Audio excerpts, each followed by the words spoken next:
Hey guys, it's Katie K. Let's talk K-dramas. So today we're doing the post-watch review for the Korean drama Cinderella and the Four Knights. So if you haven't seen the pre-watch review, then you can go ahead and check that one out. And if you have seen this drama, or if you don't mind some spoilers, then you can keep watching on this one. Alright, I'm going to just start with a hot take because I realized this while I was writing my categories, and I feel like I should just get it out before I get into talking about the ratings that I gave, because I think it might just kind of explain my position on this drama. Let me start off with saying I did not hate this drama, but I think all of the characters in this entire drama, except So and Jaeyoung, suck. I think they suck. I would not want to be friends with them. So let's get into why I'm saying that. First off, Hwon, main character. Overall, I would say she is more likable than some of the other characters. I didn't hate her guts, but I did find it kind of annoying that she was so passionate about family should stick together, family should take care of each other. I should give up on my dreams so that I can honor my mother by paying this fee so she can be in the correct place at the she was so passionate about that, except for when it came to her own family. She tried to get along with her stepmother and stepsister, but really she just kind of avoided them, which, fair, I would too. But then, when she meets potentially her biological father, she's like, I do not like him, I don't want to see him, I'm so uncomfortable, I hate his guts. Right after she finishes telling these three cousins, you should love your grandfather even though he's the worst. Especially Jiwoon, who she tells him, you should love your grandfather, your family, it doesn't matter, even though he sent your mother away and let you guys grow up in near poverty because he didn't think that your mother was good enough for your father. That's fine. You should forgive him for that and be family with him. But this guy, his vibes are off. I don't think he's my dad. I'm not going to accept him as my father. Two-faced. So that kind of got a little old for me personally. Next, Hyunmin. Hyunmin is manipulative, sadistic, and says that he does it all so that Haeji could be free from him because he felt guilty about what happened with her brother. But instead of telling her all of that, he just acts like a jerk to her. He honored his friend's death by willfully being a jerk to his sister for over a decade. Ridiculous. And then when she finds out and she's like, nah, it's fine, he would want us to be together or whatever, he's like, oh, okay, I'm cool with that. He was just like, oh, I just needed your permission. Dumb. And why, if he was trying to avoid her because he felt like it was disrespectful, why didn't he just come home from whatever and be like, hey, by the way, I'm not interested in you like that, and it's too painful for me to see you, so can you please not bother me? Instead of I didn't miss you at all, I hate you, I'm gonna date other girls. Because he didn't totally close that door, he just said he didn't miss her. But through his actions, he did totally close that door, which we'll discuss. He was mad at her that he chose not to date her, and so he took it out on her. No. Okay, but now let's talk about Haeji. I think I hated her the most. She acts like she has some kind of claim to Hyunmin, even though their only connection is that they were childhood friends and they liked each other when they were kids, actual literal children. And she follows him around, shows up at places where she knows he's going to be, and then like cries when he's mean to her, even though that's what he's been doing since she saw him. Like, if they were in an arranged marriage or something, this kind of behavior would make a little bit more sense, because she would have some kind of like, they would be in some sort of relationship, but they're not. And they never were. They just were kids who were friends. Like, they never dated. So she's like this sad puppy that follows him around and cries at him every chance she gets. And when he's like, I don't want to see you anymore, and he leaves as soon as possible, she's like, and then like she goes and like the wind blows her hair and she like cries. And I'm like, if she was a man doing this to a girl, I would tell the girl to call the police, because that is stalker behavior. All she did for this drama was feel sorry for herself, cry at Hyunmin, and then go cry to Jiwoon. And in the process also ruin his chances for a romantic relationship, and then actively lie to Hwon about it. Like, say that they're in a relationship without saying that. Like, that didn't help her. She knew they weren't dating. She just didn't want Hwon to get to have her, which means she was stringing him along that whole time. So not only was she using him as like this emotional labor comforting guy, she knew that she was like keeping him on standby while talking to him about how much she wanted Hyunmin and how mean he was to her. So like, that's just trash. It's a no from me. She's the worst character in this drama in terms of main character syndrome. She's like, everything's about me. I'm gonna go walk through the forest and cry. Not the forest. I'm gonna go walk through the park and cry. I'm gonna go walk on the street and cry. No. But Jiwoon is no saint either. In fact, he's just a pouty crybaby who spends the first half of the drama looking like he's just finished crying and is ready to start crying again any second. He just wallows in his own anger and self-pity. Instead of confronting anybody about his feelings, he just pouts and runs away, but then comes back because they canceled his credit card. But then he's like, but money doesn't matter to me.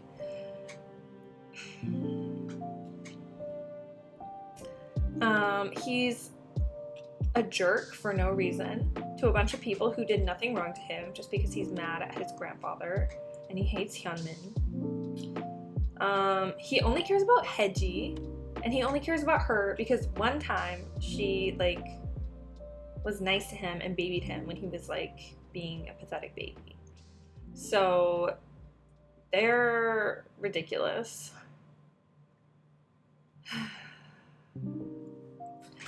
Next, let's talk about the chairman, because I mean, duh. The chairman wouldn't let the boys date Hwon. Like, the reason, so I thought that the reason the rule was like no dating allowed was because she was supposed to be this like person who's helping them improve themselves, not because he thought she was beneath them. Oh no, oh no, oh no. Jerkwad. He polices the relationships of everyone in his family while he himself is on his 5th marriage. So yeah. And then, okay, let's quickly talk about the Samonim. Hwaja Samonim, the 5th wife. First of all, her lipstick was super annoying to me. That's not a character flaw, I just wanted to point that out. Her lipstick bugged me to no end. Also, the whole thing of like stealing the company from her husband who's in a coma to give to her son who doesn't want it, and then eventually make him lose his job that he actually does want. No. And I don't know exactly what they were trying to convey with their little backstory, because it was very brief and like I got some of it, but not like the whole picture. But they didn't really do a good job with like their backstory as like mother and son, and like why they both felt terribly sorry, but also they hated each other. But then she didn't hate him, but he still hated her.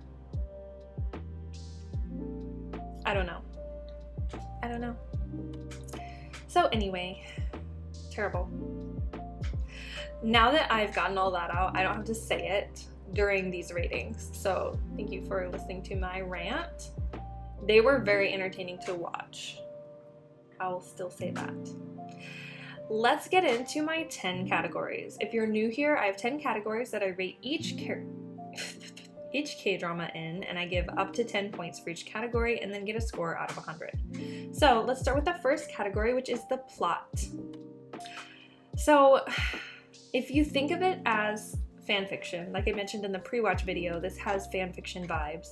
Very like giving the audience what they want, maybe not in the most realistic or refined way, but in a very like, I know you want this, here you go kind of way. That was fun. I liked that about it. But I think that those like tropes and conventions can tend to be really cheesy if they're not done super well. And sometimes they were done well and sometimes they weren't. I felt like the plot was predictable and sometimes really sloppy, like rushed and then like drawn out. So yeah, and then yeah. If you think of this as a fan fiction, it's like pretty impressive. If you think of this as a drama that people were paid to write as their profession, it's a little lackluster. Like I feel like there could have been a little bit more planning. Sorry, there was a bug. So I gave the plot a 4 out of 10. Let's go on to the next category, which is the ending. Was I satisfied with the ending?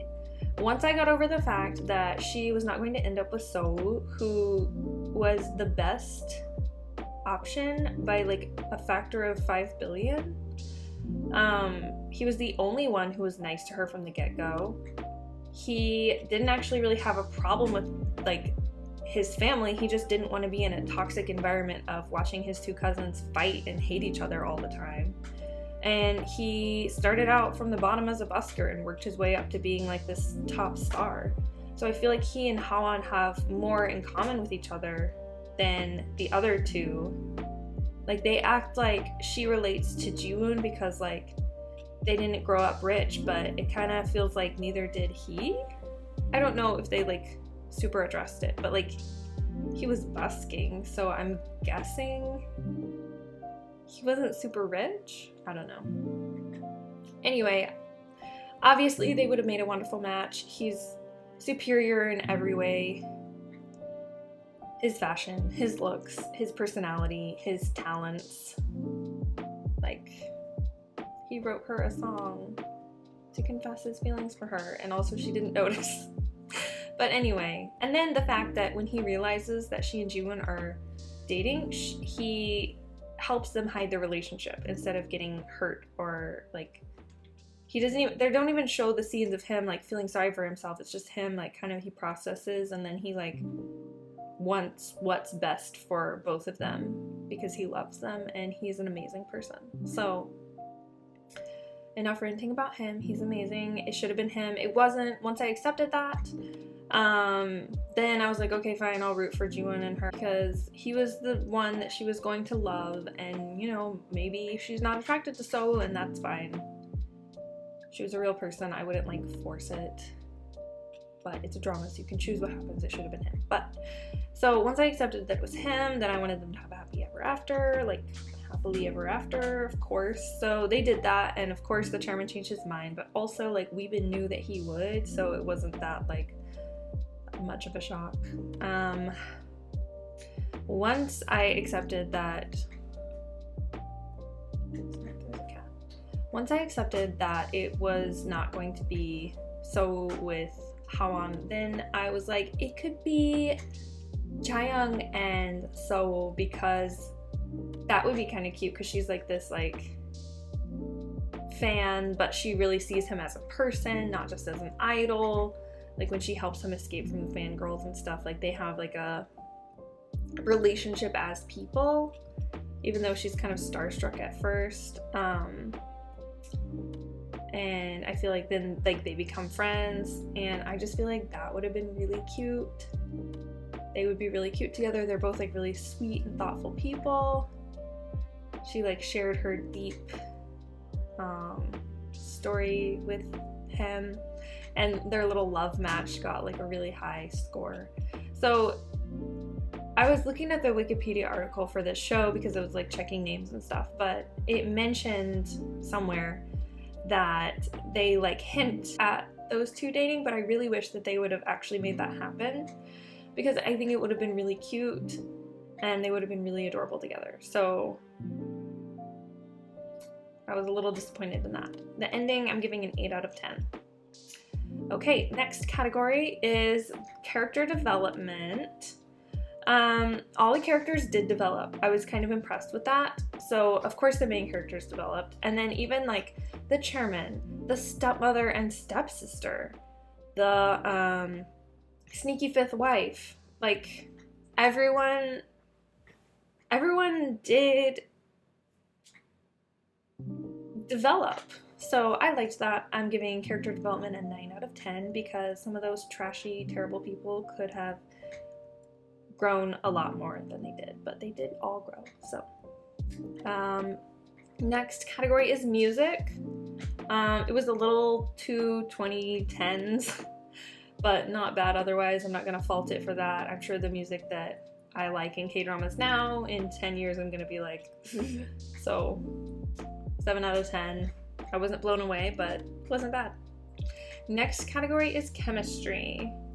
So I was annoyed because they tried to do the whole thing where it's like two characters who hate each other who eventually fall in love, but they did it very poorly, where they hated each other and then they felt sorry for each other and then they hated each other and then they were suddenly in love. And I feel like it could have been more of a progression. It could have been way better, instead of like realizing like, oh my gosh, we kissed, now I'm in love with him. Like, no. So anyway, I didn't like how they did that. I feel like that was kind of poorly done.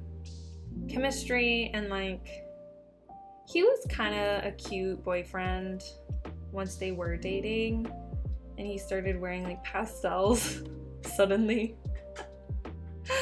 But I just didn't see them like super vibing. So chemistry got a 4 out of 10. Next category is sub-couple story. So that means in this situation it would be Hyunmin and Haeji. They're the sub-romantic couple, and I'm giving them a 0 out of 10. They were terrible people. Their relationship was awful. They should have never gotten together in the end because they were just hurting each other and being stalkers. This is the first 0 I've given, I think, and it feels warranted. It's a bummer.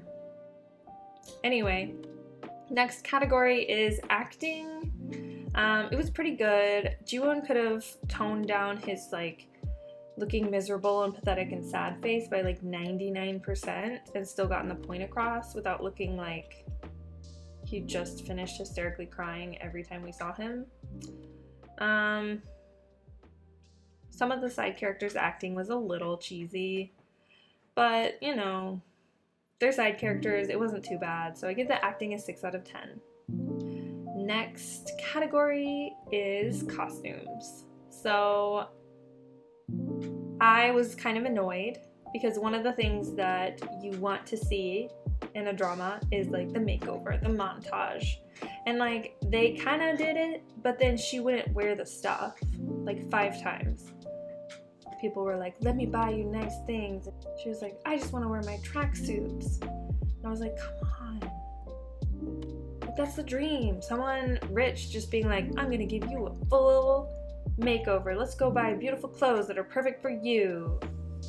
And then like you have a closet full of clothes and you can wear them and look stylish all the time. Like, who wouldn't want that? Apparently her. But once she did start wearing like things besides that, it felt very her. It felt very cute and it looked good on her. Like the little overall dresses and stuff, they were cute. But I wish that she had accepted those makeovers. If you're gonna give the people what they want, then like really give it to them. I didn't like Jiwon's clothes until he started wearing pastels, and then I felt like his hair clashed with the clothes, so I couldn't fully enjoy them because I feel like they kept his like bad boy leather jacket hair, which does not compliment his face, by the way. I thought he was an ugly person. I'm sorry, that's me, but like I thought he was an unattractive person, and I was showing someone, I was like, look at this guy who was the male lead, and I like searched pictures of that actor, and I was like, oh, like if he has different hair, he's not that bad. Like he's pretty decent. I could get behind him as a male lead with other hairstyles. I felt like this one, his hair looked fried, the color wasn't flattering, the way the bangs hit, like it did nothing for his face. So yeah, for the costumes I gave an 8 out of 10. Hedgie's fashion was pretty good, I will give that. It was a little 2016 sometimes, but it was chic and it was classy and it was girly and it felt like it fit her. Next category, details. So older K-dramas, older anything, can be kind of sloppy with details sometimes. I acknowledge, so I try not to go too hard on them. But one thing I do have to mention is that scene where he breaks into the like second part of that room where he stores his like mechanic stuff in his like secret room. He like goes behind the little like fence area, unlocks it and goes inside, which why hadn't he before, but whatever. And he finds that photo album of like pictures that his father had taken of his mother that proved that they were actually in love. He like finds it and it's really emotional. It's this like pretty old, like nice photo album, but the font on front, it says in English photo album. The font is like the Trader Joe's font, like for their sign where it says Trader Joe's with like the like flared base of the letters. And I was like, that's the Trader Joe's font. I had to pause it and like laugh for a minute, which that's a teensy tiny detail. I just thought it was hilarious and I wanted to point it out, and I could not find a picture, and I'm so sorry. But I guess if you want to go watch the drama just to see that, you can. Anyway, so for details I gave a 7 out of 10. And the final category, not too corny. Again, I tried to take into account that this is a drama from 2016, so I went easy on them. But come on, some of the stuff was really corny. Some of it was like pretty bad. Like I've read fan fictions that were way less corny than this, that were written by high schoolers. So like, just because you're giving the people what they want doesn't mean you don't have to pay attention to how it comes across and the vibes. That's what all I'm saying. So I gave it a 6 out of 10 because I, again, wasn't going to be too harsh, but there was some times where I was like, oh my gosh. So the final score is 59 out of 100. Very good. I feel like this score pretty much accurately represents this drama. Like I said in the pre-watch video, it's like a fluff, fun, whatever kind of drama to watch. It's not, super substantial. It's a little dramatic. It's a little cheesy, but it's fun to watch, I had a fun time watching it. So that's what I'll say about it. If you have any comments, if you agree or disagree, fight me in the comments. I can take it. That's all I have for you. So if you liked what you saw and you want to keep getting content like this, then go ahead and subscribe and give me a like if you want. And check back next Friday and we'll talk K-dramas.